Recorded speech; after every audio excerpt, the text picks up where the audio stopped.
That grey puff under your bed did not hatch from the floorboards. Your bedroom has been quietly knitting it out of shed skin, laundry fuzz, and tiny floor weather. Rude. And once you notice one little dust bunny peeking from the shadow line like it pays rent, you can almost see the tiny sign beside it. Protected Low Airflow Zone. Welcome back to Tidbits, because today we are touring that very poorly governed habitat preserve, and by the end, the fix is going to look less like panicked broom chasing and more like habitat management. The preserve starts with shelter. Under beds, behind dressers and along baseboards are quiet places. They get less foot traffic, fewer strong air currents, and not much accidental disruption, so floating bits that would normally get kicked around finally have permission to land. A sunbeam over the middle of the room looks busy, all those specks drifting like glitter with trust issues, but the real settlement happens at the edges.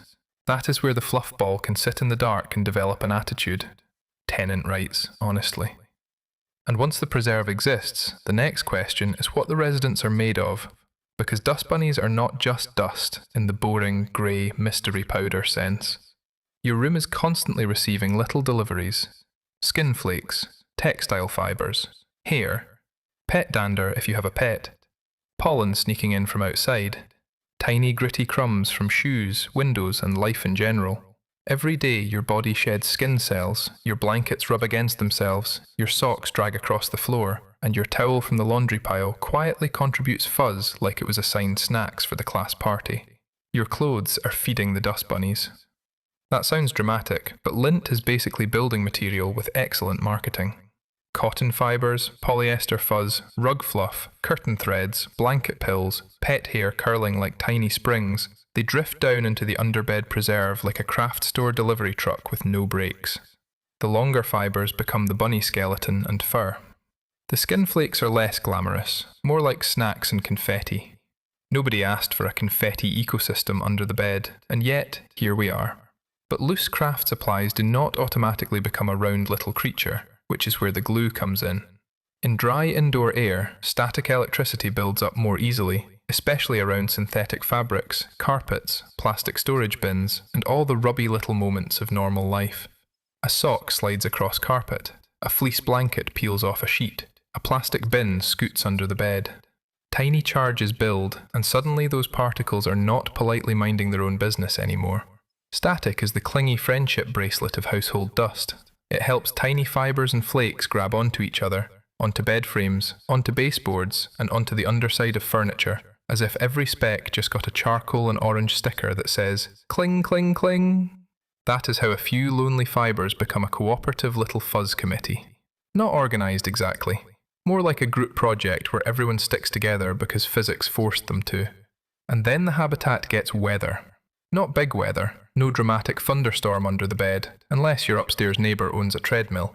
But doors opening, HVAC cycles turning on, footsteps crossing the room, and tiny gaps near baseboards can make weak floor-level gusts. These little pushes are not strong enough to clean the floor, they are just strong enough to move the lightest pieces around. Dust bunnies are miniature tumbleweeds. A loose fibre slides, catches a hair, rolls past a skin flake, bumps into lint, and keeps going until the clump becomes too chunky to travel far. That is why dust does not always settle into a smooth grey carpet, which would be disgusting but at least visually honest.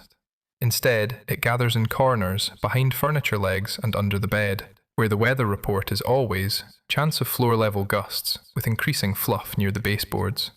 So the practical verdict is a little annoying, because the fast heroic broom swipe can make the preserve worse.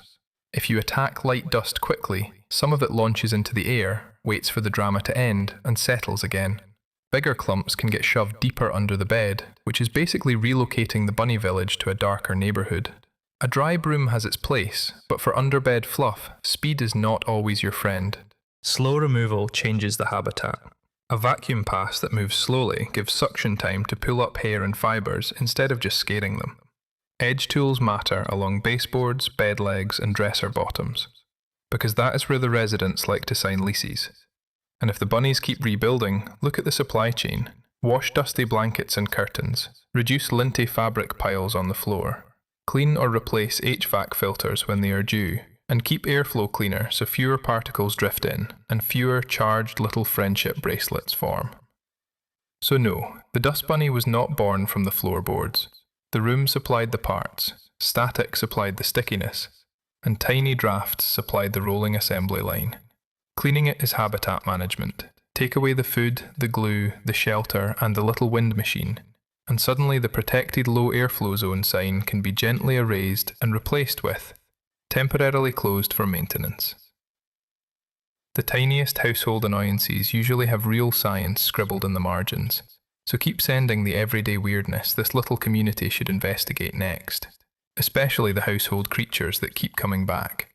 As always, stay curious.